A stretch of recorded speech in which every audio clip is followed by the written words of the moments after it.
Good day to everyone, and may peace and love prevail on earth.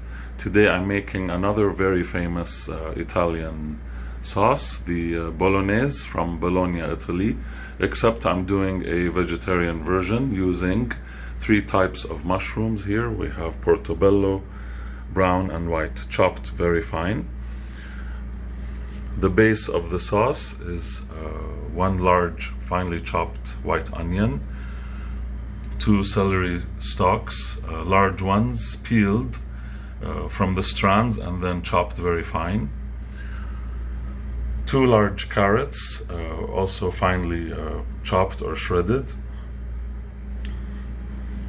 We have 1 can of the San Marzano, peeled, pureed tomatoes here. To start the sauce, of course, I'm going to be using extra virgin olive oil. There's also pepperoncino, salt, and sweetener, which I will put into the tomato puree. And then there's tomato paste. 2 cups of vegetable broth. More flavorings here include the most important one, which is here nutmeg, coarsely ground black pepper, several bay leaves, a bit of butter, but if you're vegan you can use vegan butter or you could just take it out. And I like to add this, although it's not in the traditional recipe, some ground cinnamon, and I also like to add a bit of oregano flakes. And there's at least 1 cup, if not more, of white wine. This is up to your taste. And 1 cup of milk or cream. For vegans, I highly recommend almond milk. And this is everybody here together. And here we go. And this is step number 1. I'm cooking the onion, carrots and celery with a bit of salt and the extra virgin olive oil on medium low. I'm going to cover that until the onion becomes translucent. And it looks pretty much ready to go. I'm going to add the spices and the flavorings now. The first spices I'm using and flavorings, there's butter, the coarsely ground black pepper, and the ground nutmeg first. And I'm gonna stir those nicely and have it cook for a little bit, and then do the next step. And now we add in the mushrooms, mix it in thoroughly, cover it again and let it cook through for a few minutes on medium-low. It looks very nicely cooked through and bubbling right along. And now I will add the tomato paste and cover again, let it cook through for a few minutes. Here it is with the tomato paste, and it's picking up those mushroom liquids very nicely. And then next I will be adding the vegetable broth. Here it is with the vegetable broth bubbling away, and I've raised the temperature to medium. Next I'll be adding in the tomato puree. And I've just added the tomato puree. Gonna cover that and let it cook for a few more minutes.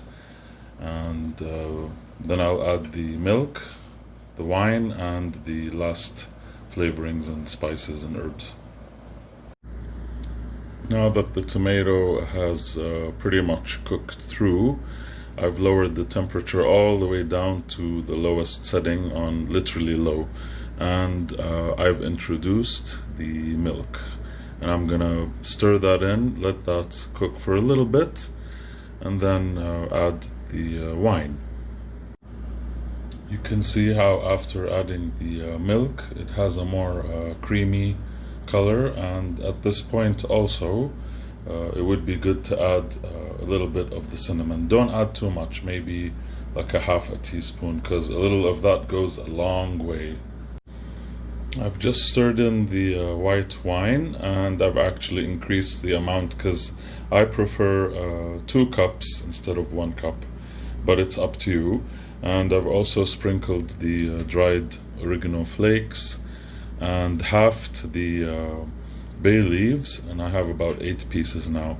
I'm just gonna cover that and let it simmer for, I would recommend at least an hour and a half to 2, and just keep checking on it and stirring every half an hour or so on the lowest setting. And I actually let it cook for somewhere between 6 to 8 hours. The more it cooks on low, the stronger the flavor. And right now, without anything, it smells insanely delicious. And now it has been cooking for about maybe 3 to 4 hours. What I like to do at this point is take out a few to several ladlefuls and basically blend them with my hand blender, and then put it back into the sauce, and that basically gives it a nice silky and textured and smooth kind of taste. And at the same time, I'm going to be boiling some water with salt and show you how I like to eat it with spinach fettuccine, or you could do also spaghetti, spinach tagliatelle, or if you want to go really crazy, you could do the traditional lasagna al forno using this sauce. And so here we go with the next step. And just to show you exactly what I mean, I took my measuring cup and took out several ladlefuls, paying attention to keep those bay leaves out of the way. And this is about 3 cups, and I'm gonna hand blend those till it becomes a very creamy texture, and put it back into the ragu. Just wanted to give you an idea of how creamy and how textured, and this is the right amount of blending, I think, for me. So I'm gonna put that back into the sauce and let it simmer away while I prepare the pasta, which is gonna be boiling right here. And also showing you how it looks now that it's blended back into the sauce. Gives me this nice chunky and also creamy texture at the same time, which is very nice with the pasta. And here we go with the pasta. The fettuccine has been dropped in. I'm gonna boil that for about 8 minutes, and I'm also gonna save some of the pasta water in case I need it for the sauce later. And when I say pasta is dancing in the water, this is exactly what I mean. It looks really nice and it's cooking perfectly thoroughly. And here we are. We have spinach fettuccine dressed with the mushroom Bolognaise, the vegetarian Bolognaise. And I like to top it with Parmesan, sometimes pecorino romano, pepperoncino flakes, black pepper, and some extra virgin olive oil.